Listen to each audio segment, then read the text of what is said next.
हम लोग देखते हैं टेंस। ये टेंस होता क्या है? टेंस मीन्स क्या हुआ? काल या समय। टेंस मीन्स होता है काल या समय। ठीक है, तो हम लोग जब टेंस की बात करते हैं तो उसमें अधिकतर जैसे काल या समय की बात किया गया तो उसमें तुरंत तीन बातें आ जाती है माइंड में। क्या?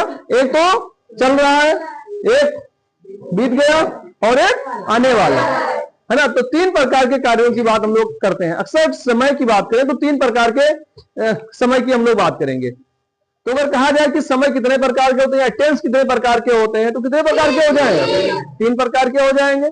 टेंस कितने प्रकार के हो जाएंगे? तीन। तो अगर टेंस की बात करें तीन, है ना। कौन कौन से टेंस होते हैं?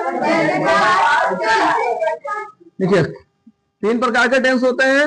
नंबर एक प्रेजेंट टेंस, नंबर दो पास्ट टेंस, है ना, और तीसरा क्या होता है? Future tense. तीसरा हमारा होता है फ्यूचर टेंस, है ना।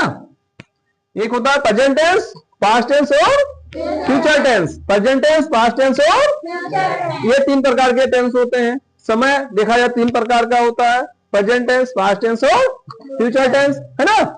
अब प्रेजेंट टेंस को हिंदी में क्या कहेंगे? वर्तमान काल। पास्ट टेंस मींस भूतकाल, फ्यूचर टेंस मींस भविष्यकाल, है ना। तो हिंदी में लिखने की तो कोई जरूरत है नहीं। अब देखते हैं प्रेजेंट टेंस यानी वर्तमान काल, पास्ट टेंस मींस भूतकाल और भविष्य, हाँ भूतकाल, और फ्यूचर टेंस मींस भविष्यकाल। क्लियर है ना। चलिए हम इसकी एक यूनिवर्सल पहचान समझ लें। कैसे पहचानो कि ये प्रेजेंट टेंस है, ये पास्ट टेंस है और ये फ्यूचर टेंस है। ठीक है, चलिए समझते हैं। अगर हम लोग प्रेजेंट टेंस की बात करेंगे तो इसके अंत में है, हो, हूं, है, हो, ये जरूर रहेगा। अगर है, हो, हूं में से कोई नहीं है तो जान जाइएगा कि ये प्रेजेंट का भाग नहीं है, प्रेजेंट की ये फैमिली नहीं है। ठीक है, और अगर पास्ट में बात करें था, थी, थे। ठीक है, अगर फ्यूचर की बात करें तो गा, गी, गे। ठीक है, समझ में आया। अगर कोई प्रेजेंट टेंस होगा तो है, हो, हूं जरूर रहेगा। पास्ट टेंस होगा तो था, थी, थे रहेगा। फ्यूचर टेंस होगा तो गागी, गे रहेगा। इतना समझ में आया। चलिए अब सबसे पहले हम लोग सिंपल प्रेजेंट का ट्रांसलेशन करना सीख लेते हैं। सिंपल पास्ट का देखेंगे और सिंपल फ्यूचर का भी देख लेते हैं। उसके बाद में फिर हम लोग आगे देखेंगे। ठीक है। अच्छा, एक चीज हम लोग ये भी जानते हैं कि प्रत्येक टेंस के चार चार भाग होते हैं, है ना। प्रत्येक टेंस के अगर हम प्रेजेंट की बात करेंगे तो present indefinite tense, past indefinite tense, future indefinite tense, नहीं सॉरी प्रेजेंट इंडेफिनिट टेंस, उसके बाद present continuous tense, present perfect tense, present perfect continuous tense. जब हम लोग पास्ट में आएंगे तो past indefinite, past continuous, past perfect और past perfect continuous tense. Future tense में आएंगे तो future indefinite tense, future continuous tense, future perfect tense और future perfect continuous tense. Clear. तो यहां पर सबसे पहले हम लोग प्रेजेंट टेंस को देखते हैं। ठीक है, एक साथ तीनों हम लोग देखेंगे, प्रेजेंट टेंस, पास्ट टेंस और फ्यूचर टेंस, तीनों का एग्जांपल हम लोग एक साथ लेंगे। क्लियर। प्रेजेंट टेंस जैसा कि हमने नाम दे दिया प्रेजेंट टेंस, इसकी पहचान क्या होती है? जिन हिंदी वाक्यों के अंदर है, हो, हूं आदि शब्द आते हैं प्रेजेंट टेंस। जिन हिंदी वाक्यों के अंदर था, थी, थे आदि शब्द आता है पास्ट टेंस कहलाता है। जिन हिंदी वाक्यों के अंदर गा, गी, गे आदि शब्द आते हैं फ्यूचर टेंस कहलाता है। इसमें तो कोई डाउट नहीं है। तो पहचान समझ में आ गया। प्रेजेंट टेंस की जब भी बात होगी ध्यान रखिएगा, हिंदी वाक्य के अंत में है, हो, हूं जरूर आएगा। पास्ट में था, थी, थे जरूर आएगा। फ्यूचर में गा, गी, गे जरूर आएगा। ठीक है। कभी कभी क्या होता है, जब वो पास्ट टेंस का होता है तो उसमें था, थी, थे नहीं होते हैं, था, थी, थे नहीं होते हैं, लेकिन गा, गी, गे भी नहीं होते हैं, तो है, हो, हूं भी नहीं होगा। तो ये जान जाइए कि वो पास्ट टेंस है। यानी कि अगर है, हो, हूं भी नहीं है, गा, गी, गे भी नहीं है, तो क्या बचा? Past tense. क्योंकि पास्ट टेंस में कभी कभी था, थी, थे नहीं होते हैं। जैसे वो बाजार गया, वो बाजार गया, उसमें कहां आया भैया था, थी, थे? आया नहीं आया ना, लेकिन है भी तो नहीं आया और गा, गी, गे भी तो नहीं आया। तब ये जब दोनों नहीं है तो क्या बचा? Past tense. तो ये पास्ट टेंस होगा। ठीक है। चलिए हम लोग सिंपल का ट्रांजिशन देखते हैं, उसके बाद में फिर इंडेफिनिट और इंडिफिनिट देखेंगे, फिर कंटिन्यूअस, फिर परफेक्ट और फिर परफेक्ट कंटिन्यूअस। क्लियर? चलिए प्रेजेंट टेंस इसका हम लोग स्ट्रक्चर देखते हैं। सबसे पहले स्ट्रक्चर, कोई भी सेंटेंस है, देखिए एक सेंटेंस होता है, कोई भी सेंटेंस है, ठीक है, चाहे अफर्मेटिव हो, निगेटिव हो, इंट्रोगेटिव हो, हमें इससे मतलब नहीं है। कोई भी टेंस हो, चाहे प्रेजेंट टेंस हो, चाहे पास्ट टेंस हो, चाहे फ्यूचर टेंस हो, सभी टेंस में मुख्य रूप से हिंदी में देखिए क्या होता है। हिंदी में होता है सबसे पहले सब्जेक्ट यानी कर्ता। क्या होता है? कर्म होता है, कर्म, कर्ता। उसके बाद में होता है क्रिया। ठीक है, हिंदी में क्या होता है? कर्ता, कर्म, क्रिया। कर्ता को इंग्लिश में क्या बोलते हैं? सब्जेक्ट। कर्म को ऑब्जेक्ट और क्रिया को वर्ब। तो क्या बोलते हैं? सब्जेक्ट, उसको ऑब्जेक्ट और वर्ब। ठीक है, सब्जेक्ट ऑब्जेक्ट। कोई भी टेंस हो, टेंस से हमको मतलब नहीं, सब में सब्जेक्ट ऑब्जेक्ट वर्ब होता है हिंदी बात में। जब हम उसको इंग्लिश में बनाते हैं, किसमें बनाते हैं? इंग्लिश में बनाते हैं, तो हम लोग सब्जेक्ट अपने ही स्थान पर रहता है, ठीक, ऑब्जेक्ट इधर चला जाता है, वर्ब इधर चला जाता है, बस इतना ही काम करना है। सब्जेक्ट के बाद में वर्ब आ जाता है और फिर ऑब्जेक्ट आ जाता है। ठीक है, इतना ही काम करना है, केवल वर्ब को यहां ले आना है, ऑब्जेक्ट को इधर बदल देना है, बस केवल हमको ऑब्जेक्ट और वर्ब का स्थान बदलना है। कोई भी टेंस हो, चाहे प्रेजेंट हो, पास्ट हो, फ्यूचर हो, चाहे जो भी टेंस हो, हमें किस पर काम करना है? वर्ब को इधर ले आना है, ऑब्जेक्ट को इधर ले जाना है, फिर वर्ब और ऑब्जेक्ट का स्थान बदलना है। वर्ब और ऑब्जेक्ट का स्थान बदलना, सभी टेंस में वर्ब और ऑब्जेक्ट का स्थान बदलना है। ठीक है, समझ में आया? क्या करना है हमको? जब हम ट्रांसलेशन बनाएंगे, हिंदी से अंग्रेजी में बनाएंगे, तो क्या करेंगे? वर्ब और ऑब्जेक्ट का स्थान अदला बदली करेंगे। वर्ब और ऑब्जेक्ट का स्थान अदला बदली करेंगे, बस। ठीक है, अब देखिए कोई भी टेंस होगा तो सब में सब्जेक्ट, वर्ब, ऑब्जेक्ट और वर्ब रहेगा, है ना। वर्ब सबका अलग अलग रहेगा, वर्ब सबका अलग अलग रहेगा। जैसे किसी इंसान को पहचानना हो तो कैसे पहचाना जाएगा? शक्ल से, उसके चेहरे से। उसी प्रकार से अगर कोई सेंटेंस को पहचानना है कि ये किस टेंस में है, तो किससे पहचान होगी? उसके वर्ब से। किससे पहचान होगी? वर्ब से। ठीक है, तो सभी टेंस में हमको केवल वर्ब को चेंज करना है। ठीक है, वर्ब चेंज हो गया, समझिए वो टेंस चेंज हो गया। किसी भी सेंटेंस में वर्ब चेंज हुआ तो समझो वो सेंटेंस भी चेंज हुआ। ठीक, चलिए हम लोग स्टार्ट करते हैं समझना। स्ट्रक्चर क्या होगा? देखिए स्ट्रक्चर, स्ट्रक्चर मीन्स क्या होता है? बनावट। इसकी बनावट क्या होगी? देखिए सबसे पहले सब्जेक्ट, इसके बाद इज एम आर, फिर object. Simple, is am are plus object, ये है इसका structure. Subject is am are plus object. Clear? अगर हम ये पास्ट टेंस की बात करें तो सब्जेक्ट, उसके बाद में वाज या वर, इसको वर बोलते हैं, प्लस ऑब्जेक्ट। ठीक, जब हम फ्यूचर में आ जाएंगे तो क्या हो जाएगा?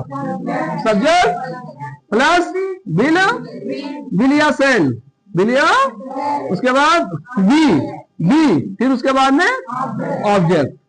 ठीक है, देखो सब्जेक्ट और ऑब्जेक्ट, सब में सब्जेक्ट ऑब्जेक्ट, सब्जेक्ट क्या परिवर्तन है? देखिए सब में हेल्पिंग वर्ब में परिवर्तन है, सब में, यानी वर्ब सबका अलग अलग है, वर्ब सबका अलग अलग है। ठीक है, और सब्जेक्ट और ऑब्जेक्ट सबका सेम है, केवल वर्ब सबका अलग अलग है। ठीक है, क्योंकि हम लोग जानते हैं कि सी टेंस की पहचान किससे होती है? उसके वर्ब से। ठीक है, समझते हैं।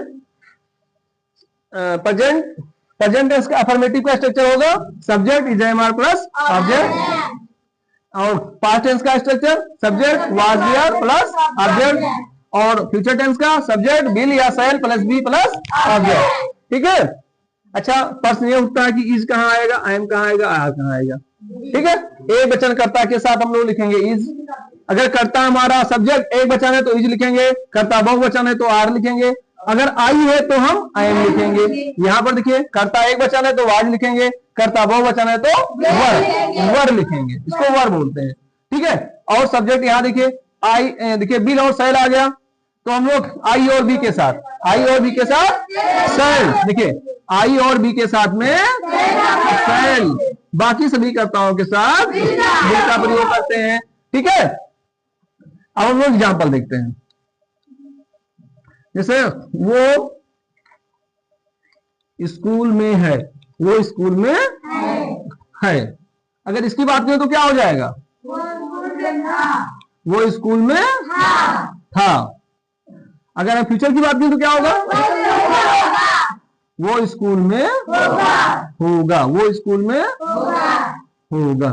ठीक, चलिए तीनों का एग्जांपल देखते हैं, ट्रांसलेशन करते हैं। वो स्कूल में है, वो स्कूल में है, तो वो की इंग्लिश क्या होगा?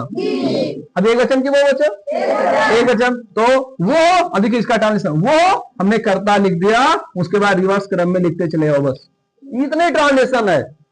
वो ही लिख दिया, फिर है इन द, कितना आसान ट्रांसलेशन है। वो है इन द स्कूल, है ना।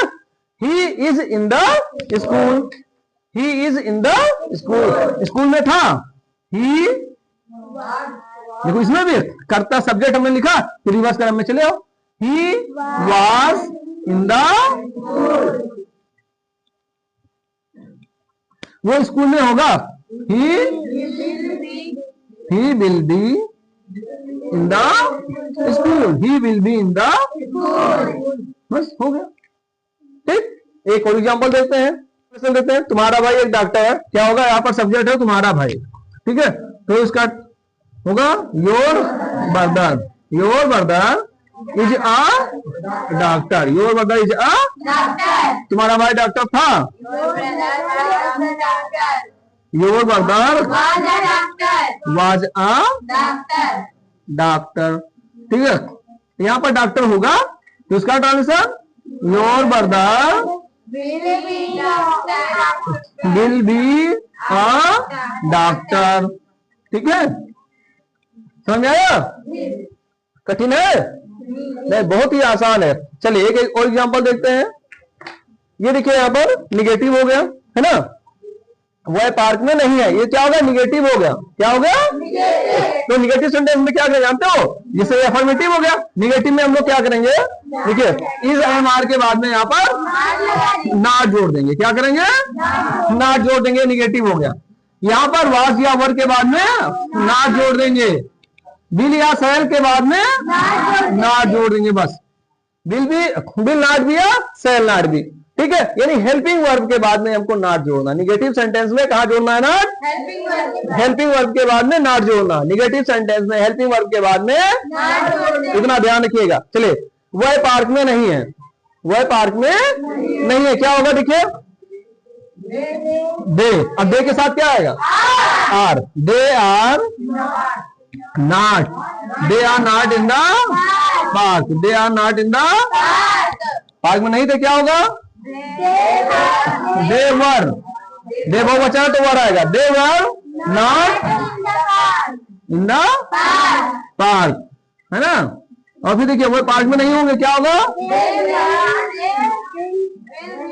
They will not be, they will in the park, they will not be in the, ठीक, समझ आया? चलिए एक और एग्जांपल को देख ले। अकबर एक महान सम्राट नहीं है, यहाँ पर नहीं थे, नहीं यहाँ पर नहीं होंगे। चलिए एग्जांपल देखते हैं। अकबर एक महान सम्राट नहीं है, क्या होगा? Akbar is not a great emperor, ठीक है। किंग भी लिख सकते हो। Akbar is not a great king, king लिख दो चाहे एम्परर लिख दो, दोनों एक ही है। किंग माने राजा, एम्परर माने भी सम्राट होता है। चलिए एम्परर लिख दो, सम्राट लिखा तो एम्परर लिख दिया जाए। Akbar is not a great emperor, Akbar एक सम्राट नहीं थे, यहाँ क्या होगा भैया? अकबर एक मिनट, यहाँ थे लिखा है, तब भी वाज लिखेंगे कि वर लिखेंगे भैया? वाज लिखेंगे, वर नहीं लिखेंगे। क्या लिखेंगे? वर लिखेंगे। कि वाज लिखेंगे? तो बड़ा कंफ्यूजन हो गया भाई, वाज लिखेंगे। क्योंकि भाई देखिए अकबर एक वचन है ना, अकबर एक वचन है। यहाँ चाहे था लिखा हुआ थे लिखा हो, इससे हमें मतलब नहीं है, हमको सब्जेक्ट देखना। सब्जेक्ट हमारा क्या है? एक वचन। तो एक वचन कर्ता के साथ हमको वाज लिखना है, बहु वचन कर्ता के साथ वर लिखना है। ठीक है, ध्यान रखिएगा। तो अकबर एक वचन इसलिए यहाँ पर वाज आएगा। ठीक है, और थे इसलिए आया क्योंकि थे एक सम्मानजनक शब्द हो जाता है। अगर था लिखा जाए अकबर एक सम्राट नहीं था तो थोड़ा सा अपमानजनक शब्द हो जाता है। तो सम्मान प्रकट करने के लिए हम लोग थे का प्रयोग करते हैं। तो अकबर वाज नॉट अकबर एक सम्राट नहीं, क्यों ग्रेट नहीं है, सम्राट लिखा। Akbar was not an emperor. ठीक है, यहां ग्रेट नहीं लिखा हमने, भूल गए तो भूल गए, कोई बात नहीं। Akbar was not an emperor, यहां एन आएगा। क्यों भाई? क्योंकि ये वावेल है, ई वावेल है, वावेल से पहले हम लोग एन का प्रयोग करते हैं, तो यहां एन आ गया। अकबर एक महान सम्राट नहीं होंगे, क्या होगा? Akbar will not be a great emperor. ठीक है, इस तरह से हम लोगों ने अफर्मेटिव और निगेटिव सेंटेंस का दोनों ट्रांसलेशन देख लिया। ठीक है, आशा समझ में आ गया होगा। चलिए हम लोग उसके बाद इंट्रोगेटिव सेंटेंस को भी देख लेते हैं। ठीक, अब इंट्रोगेटिव भी बता देना। ठीक है, इंट्रोगेटिव सेंटेंस में क्या होता है? प्रश्नवाचक वाक्य। क्या होता है? प्रश्नवाचक वाक्य। प्रश्नवाचक वाक्य हम लोग जानते हैं कि दो प्रकार के होते हैं, है ना? कौन कौन से दो प्रकार होते हैं? Very good. एक होता है यस या नो और दूसरा होता है WH। WH फैमिली या टाइप। ठीक है, अब ये यस या नो क्या है भैया? यद वाक्य क्या से प्रारंभ हो। बहुत सिंपल शब्दों में, यद वाक्य क्या से प्रारंभ हो, यद वाक्य तो उसको बोलते हैं यस या नो टाइप। जैसे क्या, देख लेते हैं एग्जांपल। देखो, क्या तुम एक अध्यापक हो? क्या तुम एक अध्यापक हो? तो जाहिर सी बात है, अगर अध्यापक होंगे तो कहेंगे हाँ, मुंह हिला देंगे, सर हिला देंगे। तो सर हिलाने से काम चल जाए तो समझो कि वो हो गया यस या नो टाइप। नहीं होंगे तो मुंह हिला देंगे, नहीं है तो सर हिला दिया। यानी इसका उत्तर यस या नो में मिल जाता है। क्या तुम एक अध्यापक हो? हाँ, मैं एक अध्यापक हूं। नहीं, मैं अध्यापक नहीं हूं। तो इसका उत्तर यस या नो में मिल गया। ठीक है, और एक होता है WH टाइप। उसके उत्तर में मुझे कुछ देना पड़ता है, जैसे कि तुम कहां हो, तुम कौन हो, मोहन कैसा लड़का है, ठीक है, तुम्हारा क्या नाम है।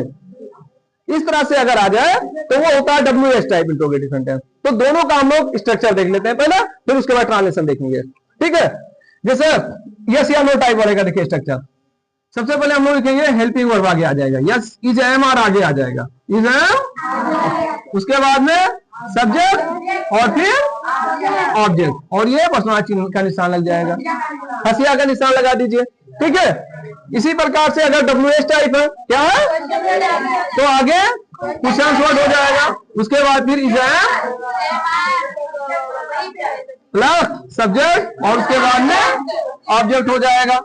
ठीक, इसी प्रकार से हम लोग देखिए पास्ट टेंस की बात करें तो पास्ट टेंस में भी पहले हम क्या लिखेंगे, वाज या वर लिखेंगे, वाज या, उसके बाद में सब्जेक्ट और फिर ऑब्जेक्ट हो जाएगा, और ये फिर हंसिया का निशान।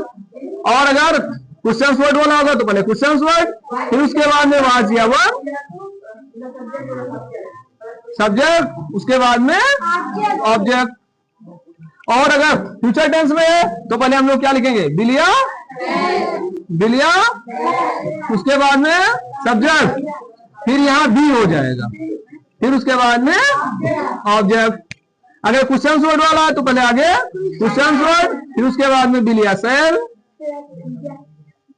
उसके बाद में सब्जेक्ट, फिर बी और उसके बाद में ऑब्जेक्ट हो जाएगा। ठीक, इस तरह से तीनों का अब इंट्रोगेटिव सेंटेंस का स्ट्रक्चर होगा। ये प्रेजेंट टेंस का, ये पास्ट टेंस का और ये फ्यूचर टेंस का। चलिए एग्जांपल देख लेते हैं, अभी क्लियर हो जाएगा। जैसे लिखा है ठीक, क्या आपको भूल जाओ, तुम एक अध्यापक हो, इसका ट्रांसलेशन करते हैं क्या होगा, you are a teacher, you are a. अब क्या लिखा तो क्या करें भैया? ये जो आर यहां लिखा उसको आगे लगा दो, आर को हटाएंगे आगे लगाएंगे, बन गया ट्रांसलेशन। आर को हमने आगे लगा दिया, आर यू ए टीचर, ठीक है। क्या तुम एक अध्यापक थे? इसमें भी क्या भूल जाओ, तुम एक अध्यापक थे, यू आर आ टीचर। अब इसमें क्या करेंगे भैया?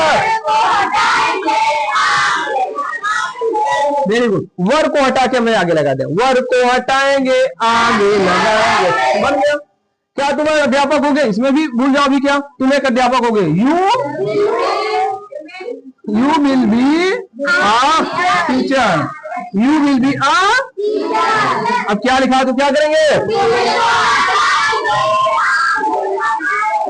बिल को हटाएंगे आगे लगाएंगे, बिल यू बी। अब यहां से हटा दो भाई बिल को, ठीक, will you be a teacher, बस इतना सिंपल है, ठीक है। इंट्रोगेटिव में यस या नो टाइप में हम लोग इज एम आर को आगे लगा देते हैं, ठीक है। एक और एग्जांपल देखते हैं, क्या मैं तुम्हारा भाई हूं? तो क्या को भूल जाओ, मैं तुम्हारा भाई हूं, मैं तुम्हारा होगा आई एम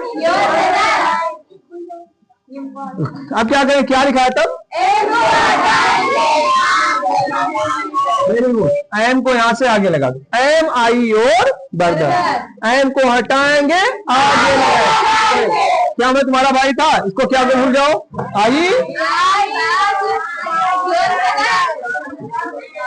आई वाज, ठीक है। अब क्या करें भाई, क्या लिखा था? Was I your brother, was I your, ठीक, समझ में आ रहा है? चलिए, क्या मैं तुम्हारा भाई हूँगा? भाई सुनो, इसको सुनो, मैं तुम्हारा भाई हूँगा, आई। अब आई के साथ तुम लोग सैल का प्रयोग, आई के साथ सैल का प्रयोग, तो I shall be your brother, ठीक है। अब देखिए क्या लिखा तो क्या करेंगे, shall I be your brother. इस तरह से हम लोग यस या नो टाइप को देखेंगे, ठीक, समझ में आ गया ना। चलिए एक एग्जाम्पल WH टाइप का भी देख लेते हैं, जैसे तुम्हारा क्या नाम है, इसका आंसर देखते हैं, तुम्हारा क्या नाम है। अब देखिए यहाँ पर प्रश्नवाचक शब्द वाक्य बीच में आ गया, प्रश्नवाचक शब्द वाक्य बीच में आ गया, तो कुछ नहीं किया, यहाँ पर देखिए क्वेश्चन वर्ड आगे लगा देना, बस आगे हमको क्वेश्चन वर्ड लगाना है। तो क्या किंग जी क्या होता है, व्हाट, ठीक। अब ये देखिए क्या, अब तुम्हारा नाम है तो what is your name, what is your name, तुम्हारा क्या नाम था, व्हाट वाज योर नेम, ठीक है। और यहाँ तुम्हारा क्या नाम होगा, व्हाट विल बी ना, what will your name be, what will your name be, what will your name be. What देखो यहाँ क्या है, क्वेश्चन वर्ड, फिर विल या सेल्फ, फिर सब्जेक्ट, उसके बाद भी आता है, सब्जेक्ट के बाद में भी आया है, तो यहाँ पर भी सब्जेक्ट के बाद में भी आएगा ना। What will your name be, तुम्हारा क्या नाम, what will be your name नहीं, what will your name be, तुम्हारा क्या नाम होगा, ठीक, क्लियर। तो इस तरह से हम लोग